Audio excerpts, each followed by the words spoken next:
Bom dia, tudo bem, gente? Como vai vocês? Como é que foi a semana de vocês? Tudo bem? E as crianças? Tudo ótimo? De férias, né? A gente fica ralando também junto com elas. Tem que dar atenção full time ali, fazendo programinha, fazendo de tudo. É bom, né? É um esforço. A gente sai cansado também das férias. A gente precisa de férias das crianças. Pelo menos eu fui assim, cara. Essa semana foi brabeira. Dor na lombar, de tanto agachar, pega. Mas faz parte. Nós fomos criança um dia, né? E agora é a nossa hora de retribuir isso, esse momento. Bom, vamos fazer o nosso evangelho antes de começar.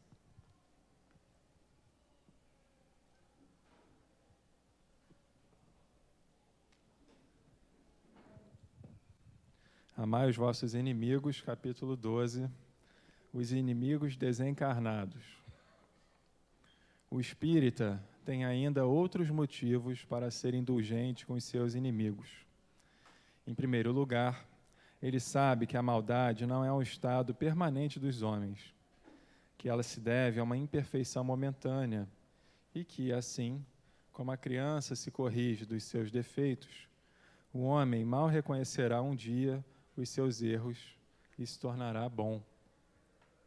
Sabe também que a morte apenas o livra da presença material do seu inimigo, já que este pode persegui-lo com seu ódio, mesmo depois de haver deixado a terra.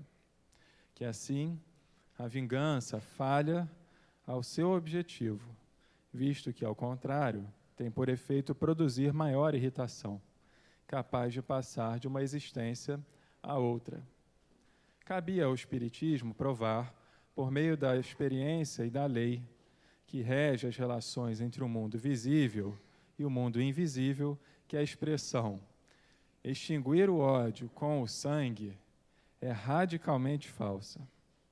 Que a verdade é que o sangue alimenta o ódio, mesmo no além-túmulo. Cabia-lhe, por conseguinte, dar uma razão de ser positiva e uma utilidade prática ao perdão e ao sublime preceito do Cristo: amai os vossos inimigos. Não há coração tão perverso que, mesmo sem se dar conta, não se mostre sensível ao bom proceder. Mediante o bom procedimento, tira-se, pelo menos, todo o pretexto às represálias. De um inimigo, pode-se fazer um amigo, antes e depois de sua morte. Com o mal proceder, o homem irrita o seu inimigo, que então serve de instrumento à justiça de Deus para punir aquele que não perdoou.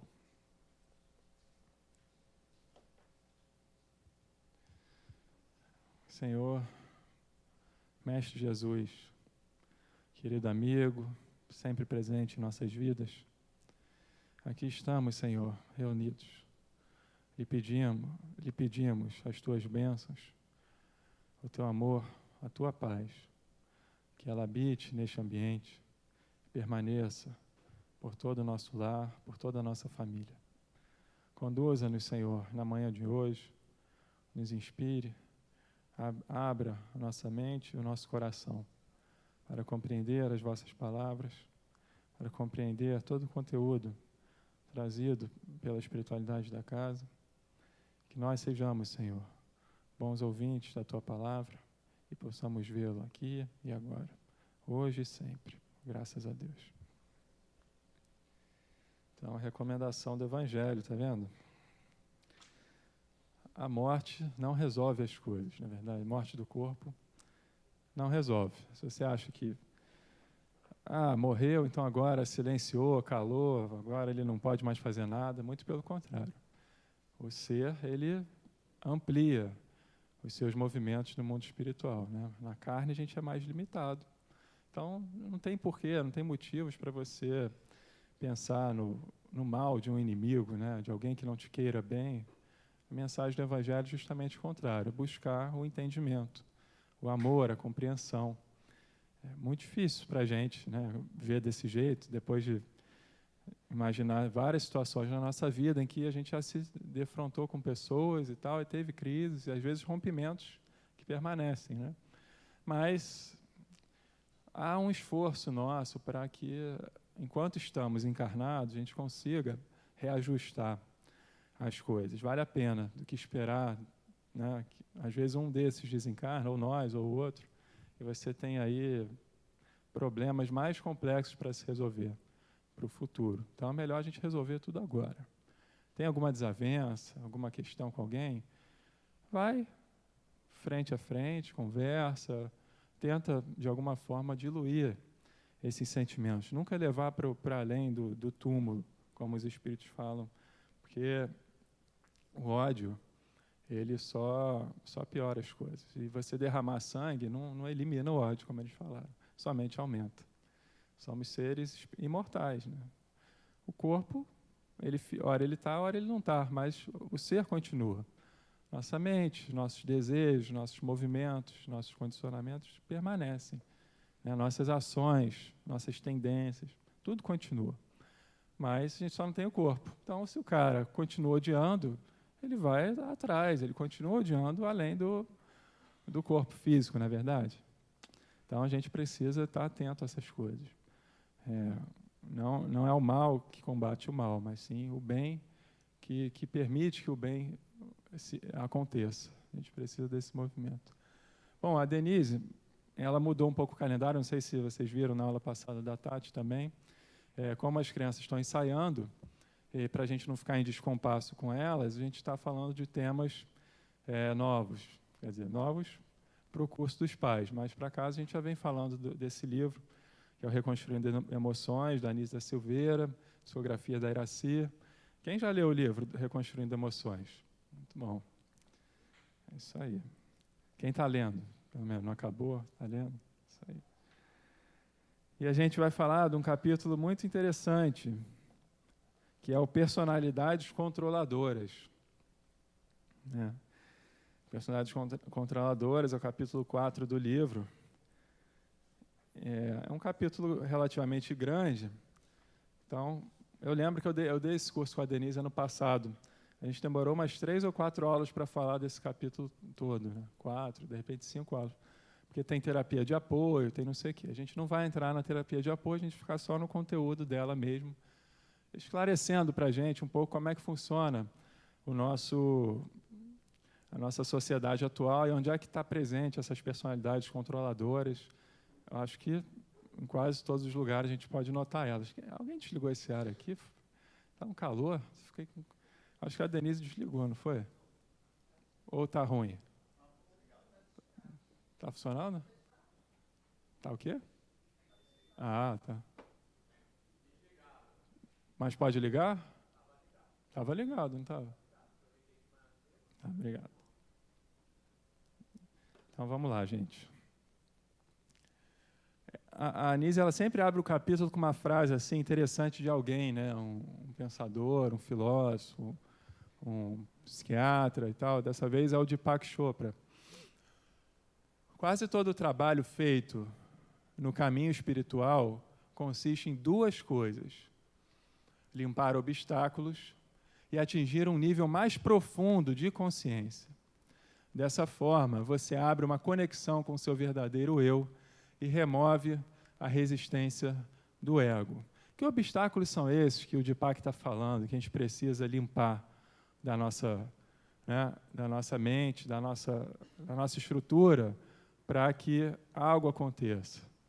A gente coloca muito... Esses obstáculos são criados por nós mesmos, são conteúdos mentais nossos, que a gente vai criando um modelo, complexando toda a maneira de enxergar o mundo, criando conceitos, categorias, classificações sobre as pessoas, sobre os seres, sobre as sociedades, sobre as religiões. A gente vai construindo uma ideia de mundo, não é verdade?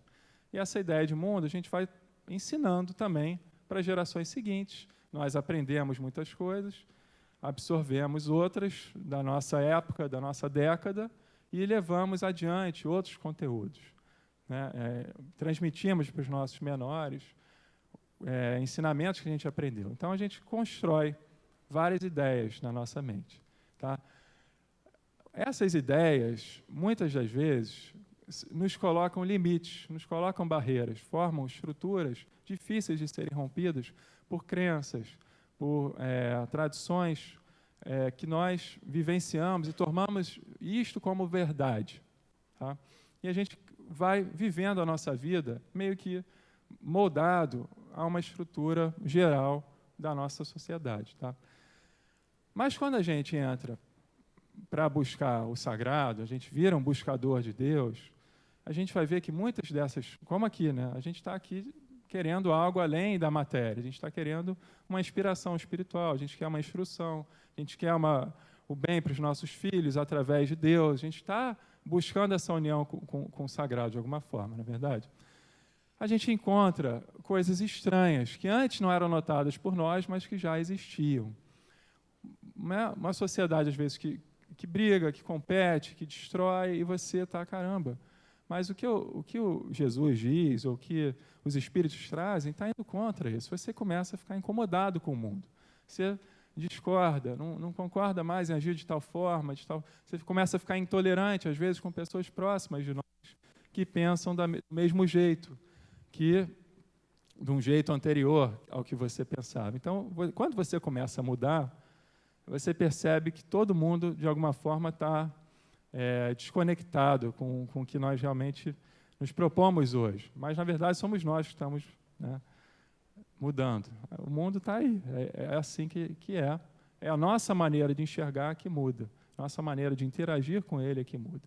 Então, ele fala o quê? Abrir uma conexão com o seu verdadeiro eu. Que verdadeiro eu é esse? É o espírito que nós somos. Né? Não mais nos identificarmos como sendo corpo, como sendo emoções, como sendo pensamentos nossos, ideias nossas, mas sendo o quê? O ser espiritual que nós verdadeiramente somos. E o verdadeiro eu, e remover, assim, as residências do ego. Então, gente, nível mais profundo de consciência e limpar os obstáculos. São 2 exercícios que a gente precisa fazer para a nossa realização, para o encontro conosco mesmos, limpar esses obstáculos, essas maneiras de enfrentar o mundo ligadas ainda a um automatismo, a uma maneira racional, fácil de se fazer. Nem sempre o fácil, o cômodo, é o bem, não é verdade? Às vezes, o movimento do bem que nós nos propomos a fazer é árduo, é controverso, é difícil para um entendimento de mundo. Então, o mundo olha para um cristão e acha estranho. Um cara via entregar roupas, entregar alimentos, entregar recursos para alguém que ele não conhece. Não é lógico para a sociedade como um todo, não é verdade? Mas a gente se sensibiliza mais, a gente começa a olhar para as pessoas com amor. Algo brota dentro de nós que nos faz querer ajudar alguém, não é verdade?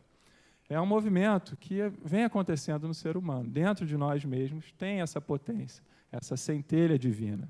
Ela está como? Opaca, obscurecida, camuflada, escondida por coisas que nós colocamos na frente como prioridades. Nós colocamos muitas prioridades antes deste encontro conosco mesmos.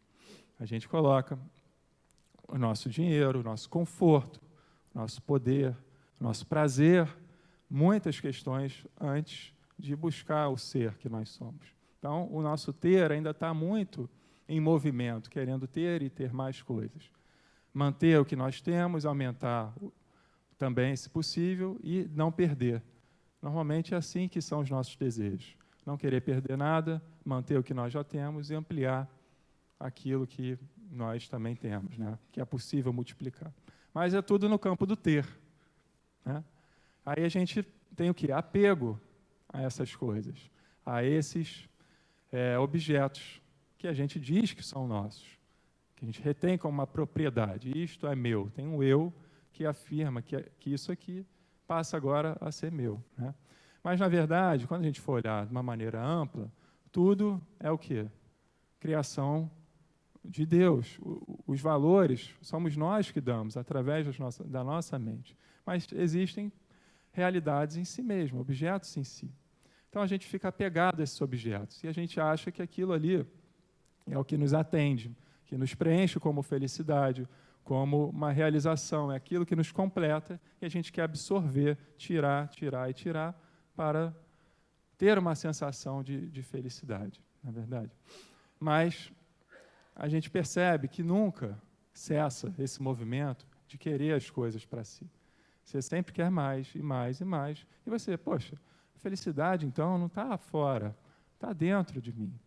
É um processo interior que precisa ser revelado. Tem que ser, tem que vir a ser algo, vir à tona essa felicidade, sair de dentro para fora, para aí sim enxergar o mundo de um outro ponto de vista.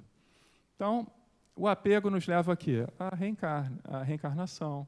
A você ter que voltar aqui porque você ainda está ligado a isso. A gente ainda está pensando muito no mundo, desejando o mundo, querendo as coisas do mundo, e o mundo está sempre oscilando. A hora é assim, a hora é assado, a hora tem abundância, a hora tem escassez, a hora tem frio, a hora tem calor, a hora tem boas coisas acontecendo e a hora tem problemas acontecendo.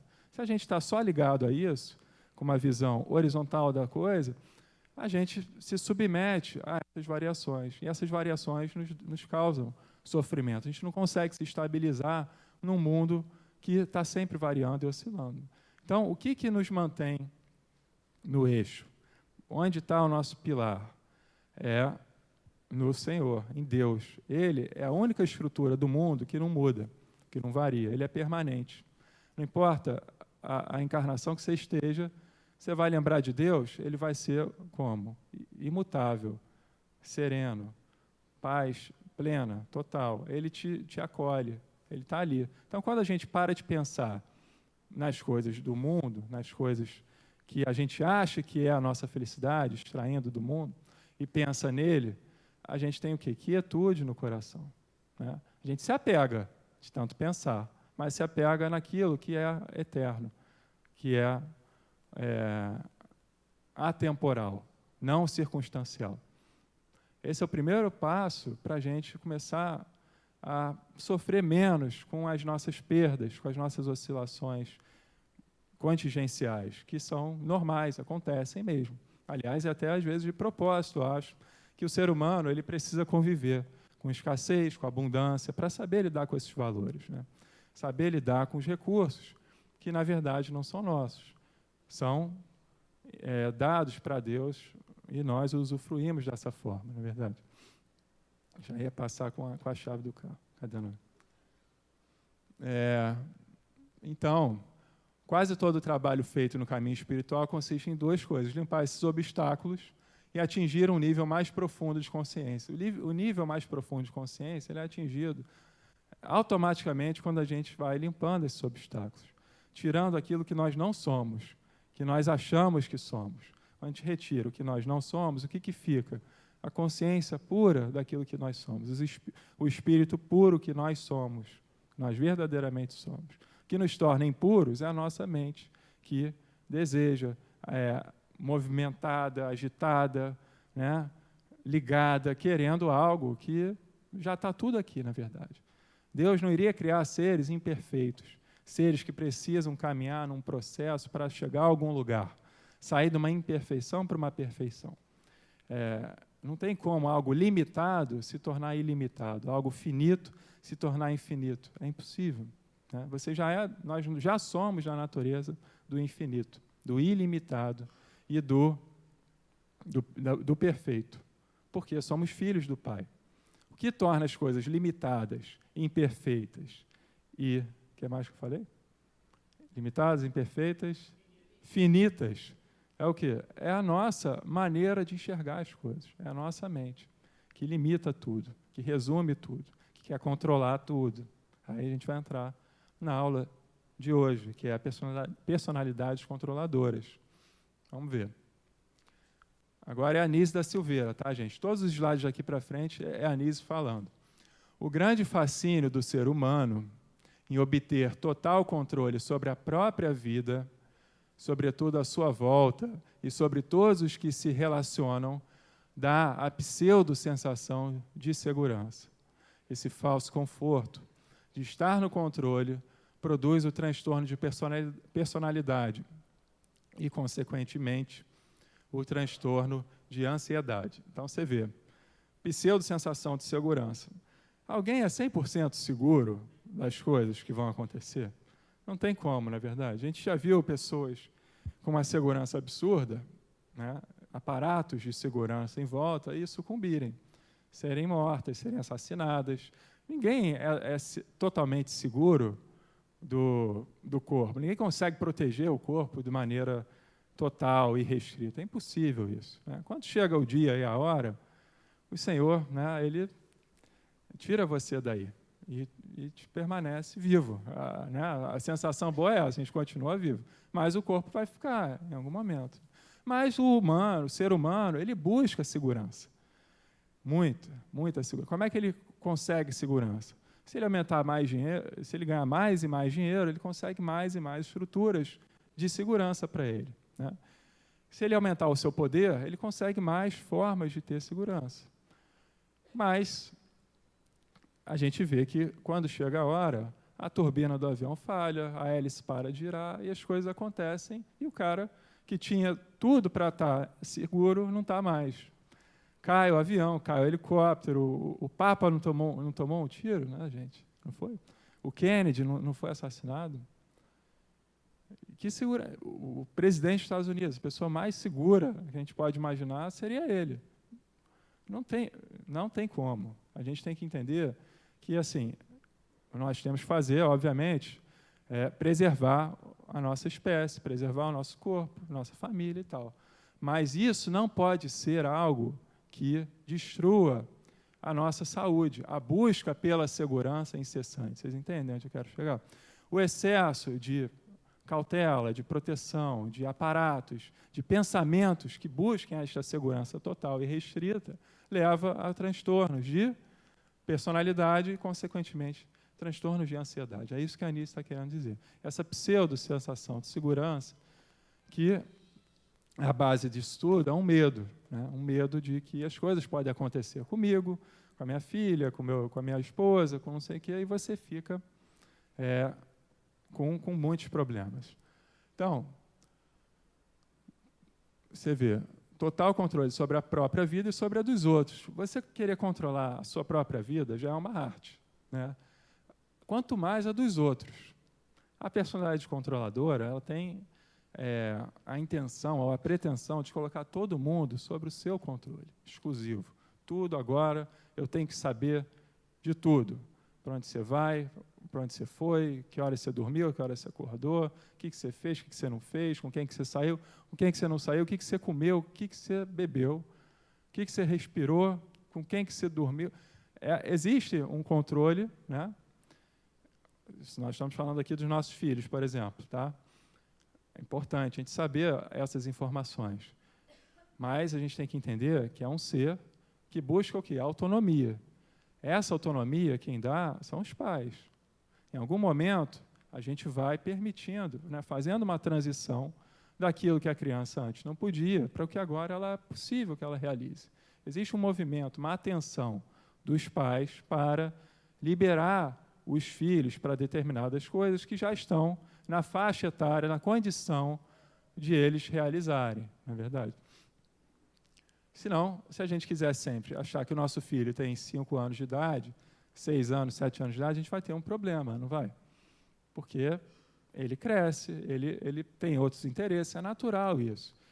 Esse momento dele ter mais ligações com os amigos, querer se divertir, jogar o futebol dele, ficar mais tempo fora de casa, num clube, numa praça, numa praia. Nós precisamos compreender esse movimento que nós fizemos também. Se a gente for voltar no tempo, a gente vai lembrar como é que foi a nossa adolescência, a nossa jovialidade e tal. Mas, antes de ele sair de casa, ele tem que lembrar do que ele realmente é, do ser que ele é. Aí que vem o ensinamento dos pais, de trazer eles para a realidade.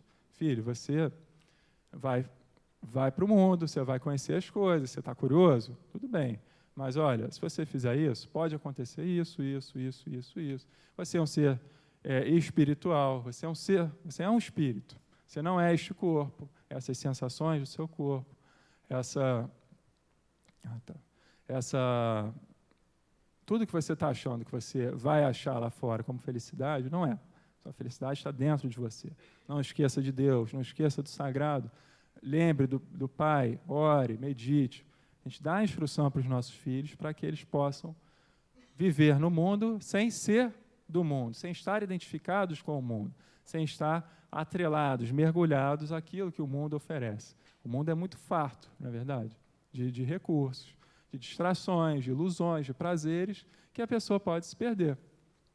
Então, existe um controle, mas é um controle racional, controle consciente das coisas. A gente está ali presente, olhando e observando.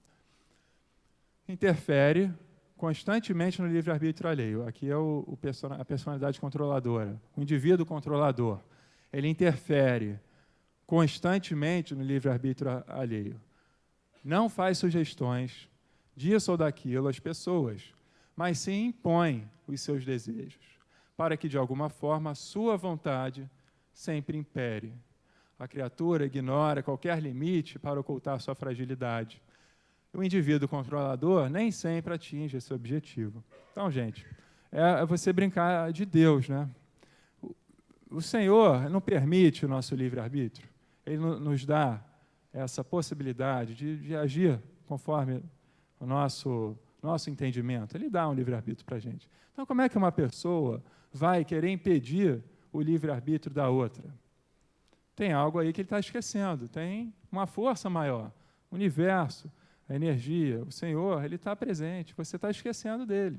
É ele que te dá esse direito de exercer a sua vontade, né? Não é o outro que tem que mandar em você e fazer com que você faça o que ele quer, né? Então, existe o sujeito controlador porque existe o sujeito controlado, que aceita o controle, que permite ser dirigido, movimentado por outro. Então, tem os dois lados da coisa. O controlador só se manifesta, a figura do controlador só aparece quando a figura do controlado também está ali presente, não é verdade? Então, a gente tem que olhar aonde a gente se enquadra nisso aí. Será que a gente está sendo controlador demais, controlado demais, controla uns, é controlado por outros? Fazer uma leitura, um scanner geral da nossa vida, a gente vai descobrir algumas coisas, né? E também tem um controlador que é ativo e um controlador passivo. O controlador ativo é aquele controlador clássico, né? Que manda, que dá ordem, que bota o dedo na cara, que diz o que é, o que não é, aquele sujeito austero, às vezes violento, durão, agressivo. O controlador tem que ser do meu jeito, acabou. Aquele boss, né? O chefe que faz e acontece. Mas tem um controlador passivo.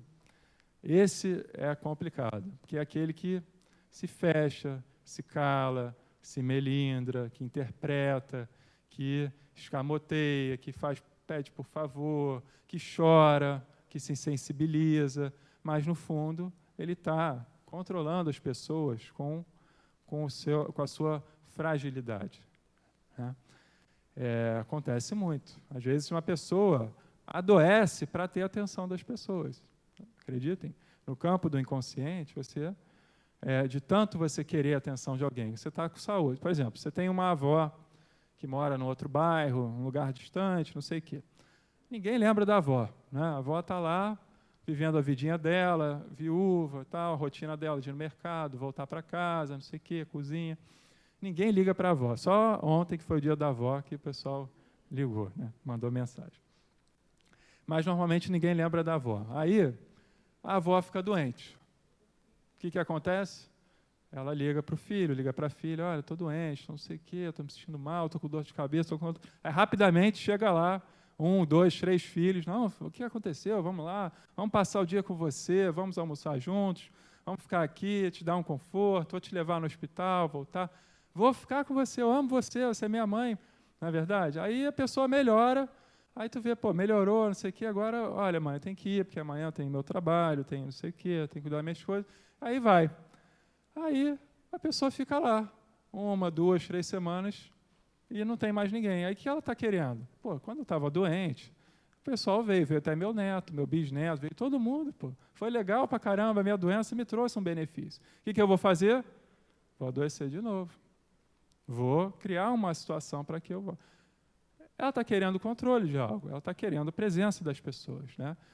Qual é o outro papel? Lembrar das pessoas mais idosas, mesmo na saúde delas, principalmente quando elas estão com saúde. Vão comungar juntas, vão visitar, né, os avós, vai lá, leva, conversa, traz para a família. É importante esses movimentos de um neto com um avô. Tem muito ensinamento aí, muita coisa, né? Fala, Fabiola.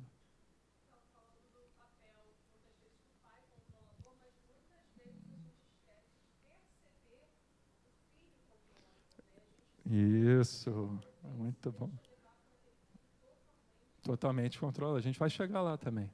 O filho controlador é claro. Quem aqui já foi controlado pelo filho de você? Já teve essa sensação de que, caraca, eu acho que eu estou sendo manipulado pelo meu filho em alguma coisa ele está fazendo que está me enrolando. Ele está mexendo comigo, eu estou sendo... Aí você vê, caraca, ele está me controlando. Que inteligente, que espertinho que é, né? Danado.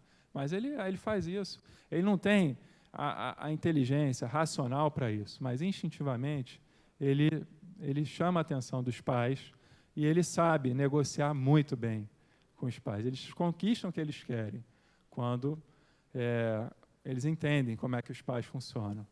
Não é algo totalmente racional, mas eles compreendem e eles conquistam as coisas deles. Você dá reforço. Aí entra na psicologia lá, comportamental, não é verdade? A pessoa está chorando, a criança começou a chorar, você vem e dá alguma coisa para ela parar de chorar, aí ela para de chorar, ela consegue aqui, ela gostou do que ela recebeu, foi uma coisa boa, né? Um reforço positivo para ela parar de chorar. Aí ela volta a chorar de novo, por quê? Porque ela está achando que ela vai ganhar de novo aquele negocinho, aquela lembrancinha, aquele chocolatinho, aquele não sei o quê, e ela vai entrando num processo de negociação contigo. Ela barganha, ela vai trocando choros por chocolates, por exemplo. Assim, bem a grosso modo que a gente está falando. Então, pode acontecer, aliás, é o que muito mesmo acontece, crianças controlando seus pais, não é verdade? Então, livre-arbítrio, todo mundo tem, ninguém tem o direito de colocar a mão no livre-arbítrio do outro. Quando é uma criança, obviamente que sim, os pais aqui direcionam, dão o direcionamento para ela. Mas um adulto, um marmanjo, um marido, uma mulher, né, o cara tem que saber o que é bom para ele. Né? A gente aconselha, conversa, dá uma sugestão, mas não impõe nada. Não pode ser assim, senão a gente tem crises. Começa a dar problema nas relações conjugais. Por esse motivo, torna-se mais rígido tanto para com os outros quanto para consigo mesmo. Dessa maneira, sofre, tortura-se pela própria rigidez que desenvolve. Então, você vê, o indivíduo controlador ele nem sempre consegue controlar, nem sempre. Aliás, ele consegue por alguns períodos, depois ele não segura a onda. Aí, o que acontece com ele? Ele fica tão rígido que ele sofre na própria rigidez. Ele cai nos próprios maneiras de querer controlar. Né? Ele vai perecendo, ele não consegue sustentar. Ele entra em adoecimento, porque ele não... Vai ter uma hora que a pessoa controlada, ela vai querer se ver livre disso. Ela vai querer esse afastamento, ela vai querer a autonomia dela, viver da maneira que ela acha que tem que ser. Pô. Ninguém tem que te dar ordens e pitacos para dizer como é que você se comporta, como é que você não se comporta. Então, o indivíduo controlador ele vai tendo problemas. A Arnise trouxe um capítulo para falar disso, gente. Então, é porque acontece muito. Muitos transtornos mentais, transtornos de ansiedade se originam daqui. A pessoa não conseguir controlar as coisas do jeito que ela achava que deveria. O indivíduo controlador ele se envolve em desnecessários conflitos e faz exigências dissimuladas. Ela trouxe uns exemplozinhos aqui. Ética moral, por exemplo. O indivíduo ele se envolve nas engrenagens da desconfiança para ter o controle sobre o outro, seja o cônjuge, o familiar, o amigo, o profissional. Ele precisa de quê? Monitoramento de todos os passos. Está informado de todas as situações possíveis.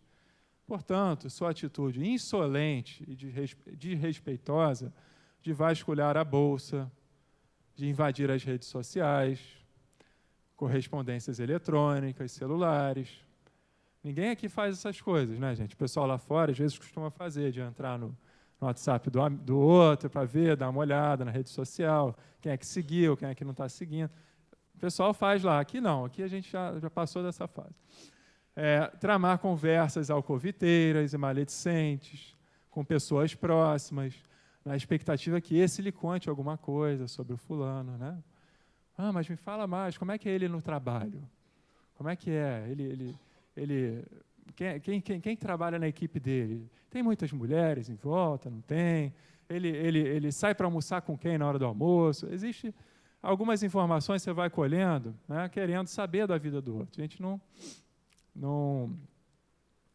para perceber isso, mas é uma insegurança, entendeu? É um medo de perder a relação, um medo de perder o controle, de perder o afeto, né? Está tudo no campo da mente, tudo produções mentais ilusórias. Que, na verdade, o marido ou a mulher nunca foi seu, né? Em verdade, somos todos irmãos, filhos de Deus. Ele é o nosso Pai. Ele, sim, nós temos o quê? Um convívio, nós comungamos juntos com essas pessoas que a gente gosta, que a gente ama, mas eu não tenho posse sobre alguém, propriedade. Eu não posso afirmar que é minha namorada, meu marido. É muito difícil, muito forte você falar desse jeito. Porque quando pode acontecer de você não ter mais isso e você entrar num sofrimento por causa disso, né? Seja um falecimento, uma separação, qualquer coisa pode acontecer. E você, às vezes, vai junto para o buraco, porque você ainda está muito ligado, muito visceralmente ligado àquela pessoa, e você se machuca com isso. Então, a gente precisa ter cuidado, entendeu? A melhor coisa é o amor. O amor, ele liberta, ele afrouxa os laços, ele permite o ser se expressar na sua plenitude. Quem verdadeiramente ama um companheiro, uma companheira, permite que ele se realize, que ele vá e siga os seus projetos, os seus desejos, como Deus faz conosco, na verdade. Ele não dá esse espaço para a gente produzir os nossos sonhos, querer colocar como realidade. Ele dá esse espaço. Então, como é que um marido não vai permitir que a esposa faça isso, na verdade? Abra mão do controle das coisas. Você vai ver que a relação fica muito mais leve, muito mais suave quando a gente permite essa troca. Então, monitorar todos os passos, estar informado de todas as situações possíveis, né? Na expectativa que esta lhe conte algo interessante sobre o outro, ou até mesmo espraiar no ar o seu veneno. Então, é uma maneira de você colocar ali para fora aquilo vil, né, maledicente, que você pensa sobre determinada pessoa. Então, ela está colocando isso para a gente, por quê? Porque ela está vendo. A Anísia, antes de escrever, levou inclusive a Iraci em desdobramento para várias situações, para ela ver, junto com a Anísia, esses episódios aqui, acontecendo na prática. Porque é de muito alarde. A gente se machuca e acaba machucando as pessoas, querendo o domínio umas sobre as outras. Expor intimidade, sabe? Você vai, envolve a pessoa na confiança, cria uma relação com ela, né? Eu sou o controlador, quero ser amigo de alguém, vou lá, me aproximo, faço e aconteço e tal, e a pessoa começa a falar dela. Intimidades, verdades, desabafos, questões, e você tem aquelas informações para você. Olha, que perigo que é.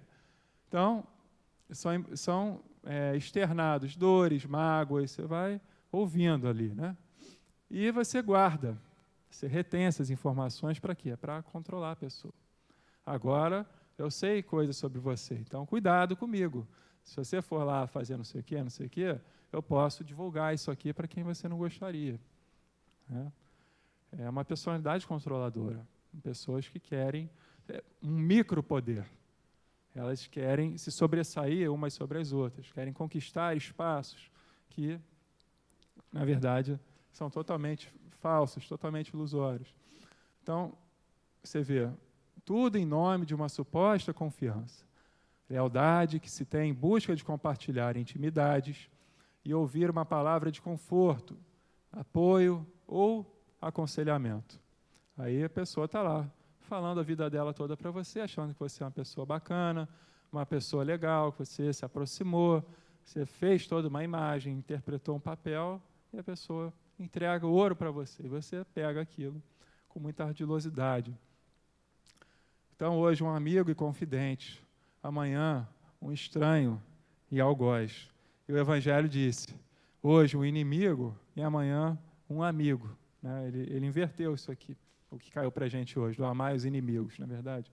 Então, realmente, existem amizades que se tornam inimizades. Aliás, o inimigo não nasce de graça. Dificilmente ele aparece do nada.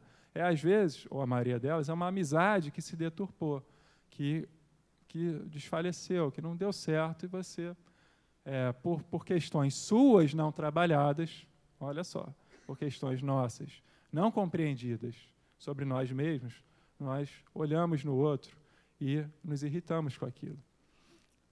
Inimigo, dentro de nós, ego dentro. Dentro de mim existe algo que eu não conheço e eu projeto no outro. Esse é o inimigo. Entendeu?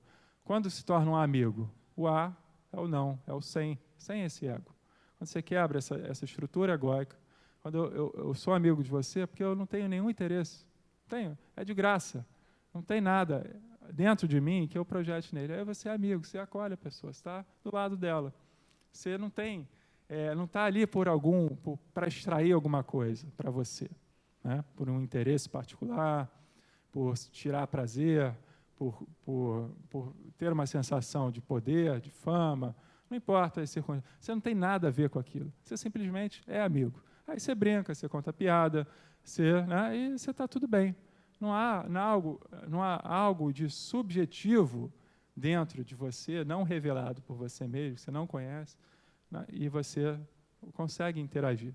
Por que Jesus fala, ama o teu inimigo? Se queres atingir a perfeição, ama o teu inimigo. A gente precisa conhecer, primeiro, esses inimigos interiores, esses conteúdos desconhecidos por nós mesmos, que estão aí dentro, na nossa sombra, como arquétipos entranhados no nosso ser. Quando a gente dá luz para eles e vê quem nós realmente somos, automaticamente o mundo lá fora, né, exterior, se apresenta de uma outra forma. Quando eu reconheço a mim mesmo, conhecer a si mesmo, você não consegue ter muitas inimizades no mundo. Não tem nenhuma questão. Você compreende as pessoas. É diferente. Você olha para a pessoa totalmente um pensamento oposto ao seu, uma outra ideologia, uma outra religião, uma outra maneira de falar, de se expressar, você compreende. Um olhar compreensivo e não de inimizade.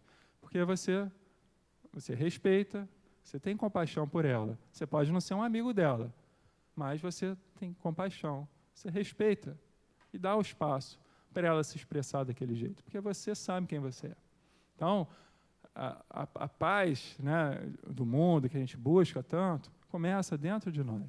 Nossa serenidade, nossa quietude, nosso movimento interior de investigar quem nós realmente somos, leva o mundo lá fora mais tranquilo.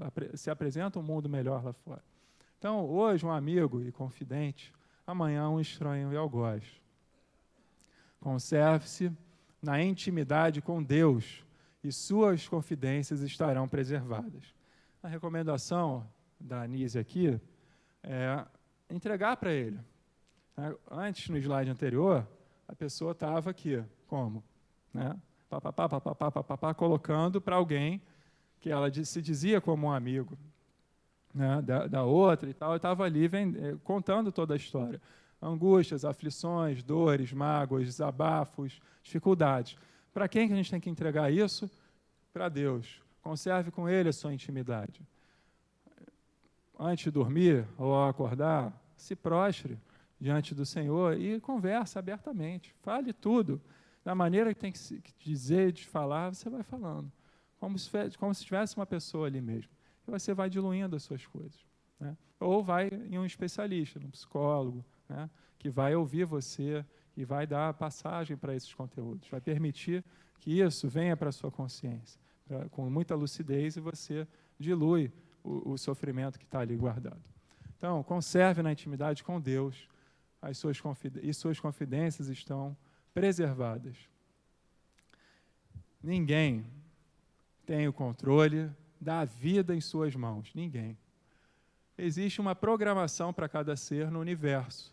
E essa programação pode ser alterada de acordo com as escolhas pessoais, diárias e individuais.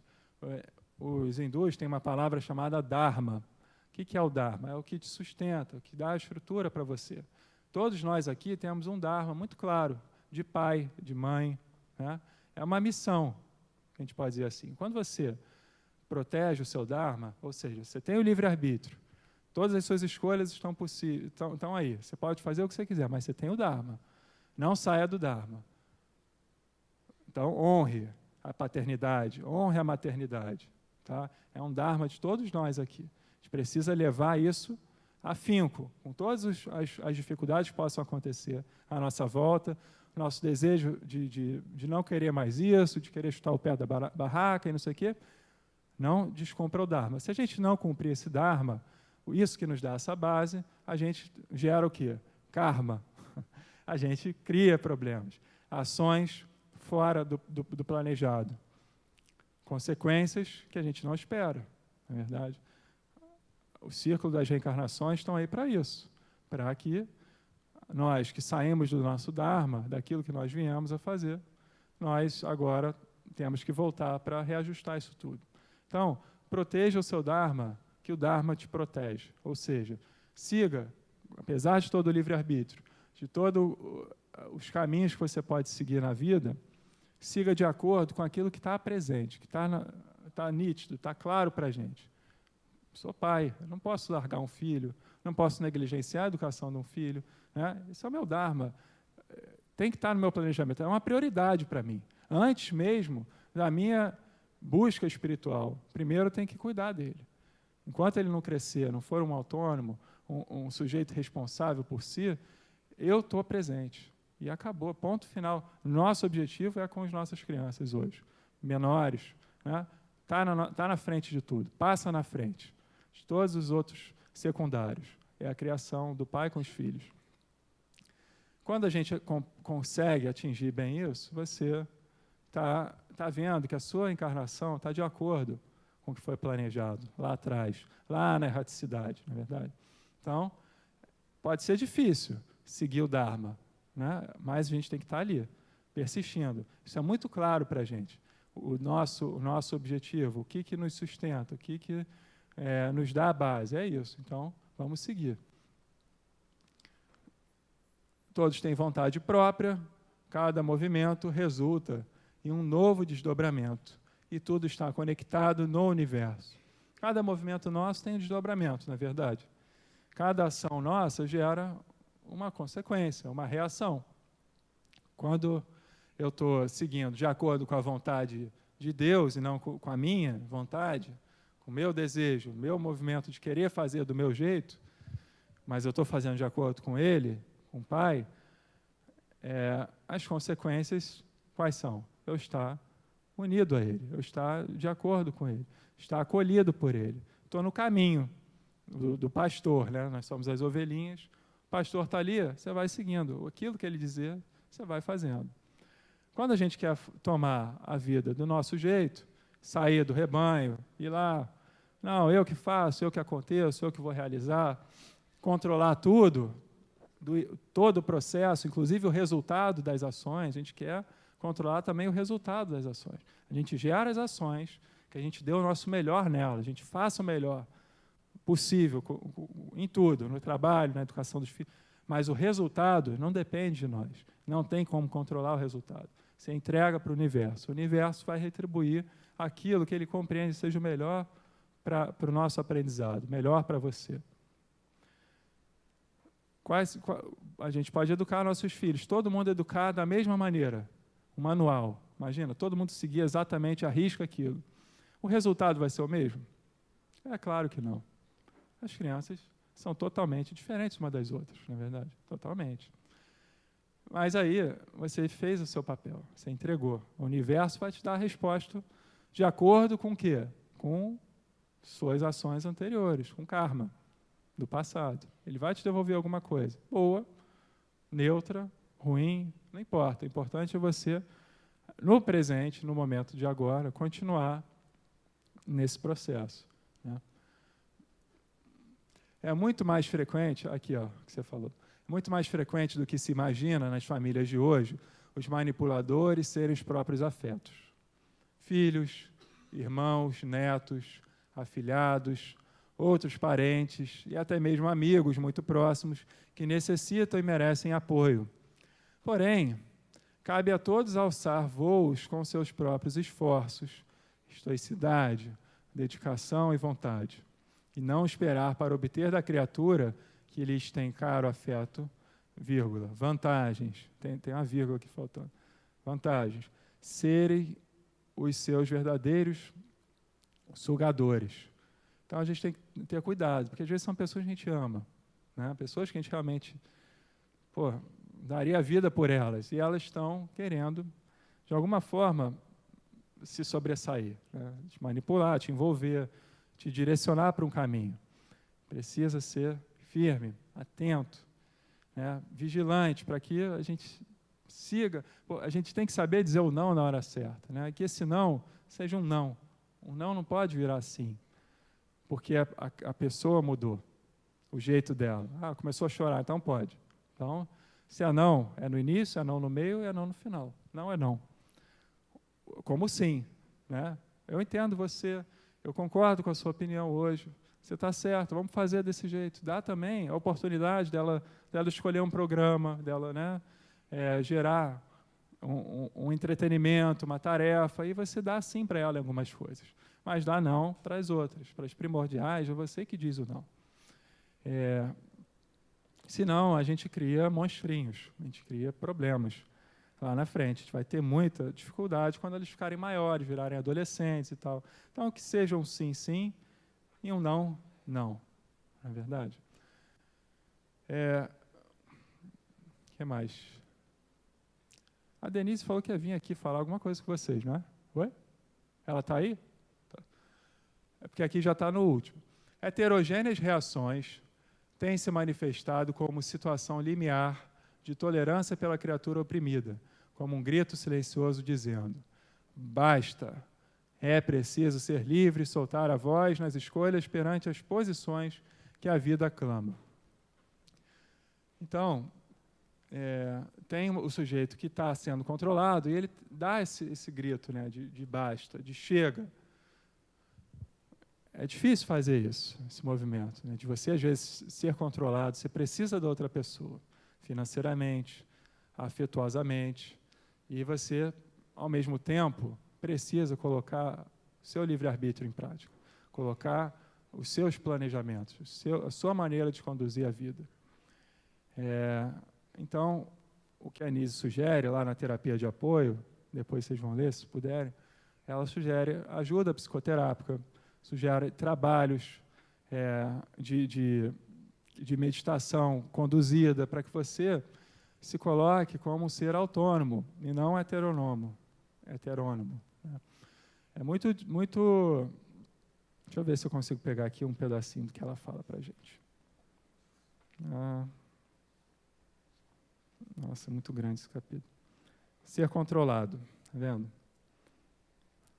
Ela começa assim: o propósito do recurso da terapia de apoio considera as diferentes situações de cada indivíduo, como também a necessidade do auxílio de profissionais na área da psiquiatria, da psicologia e de assistência espiritual. Ela sempre vai falar psiquiatria, psicologia e assistência espiritual, tratamento espiritual. Tudo. Você não pode trabalhar o ser hoje mais separado, né? Somente médico, somente remédio, mas também cuidar da mente, cuidar do espírito que nós somos. A gente precisa olhar o ser humano como essas três coisas. Corpo, tudo bem, né? Você toma a medicação necessária para trabalhar um transtorno de personalidade qualquer, transtorno de ansiedade é importante. Mas o trabalho psicológico para o ser humano, buscar outras alternativas, ver como é que ele realmente outros caminhos. Por que ele faz desse jeito? Por que ele não faz? Entender mais todo o contexto familiar dele, como é que era a família de origem dele, como é que é a família atual, o que ele trouxe da família de origem para a família atual, né? Por que é desse jeito que as coisas acontecem? Por que eu não consigo dizer não para ele ou para ela? Por que a gente fica nessa angústia e tal? E a psicologia, o tratamento psicológico ajuda muito nesse sentido. E o espiritual, a gente nem precisa dizer, né, gente? A gente está na casa espírita, resolve muito, quebra muitas barreiras de ligação, quebra muitos, como a Iraci falou ontem, né, desliga muitas tomadinhas que nos conectam uns aos outros, que são tomadas como se fossem pequenas obsessões, sugestões, influenciações. Você vai quebrando esses agrilhões, né, essas cordas que nos amarram uns aos outros, para você ser quem você realmente é.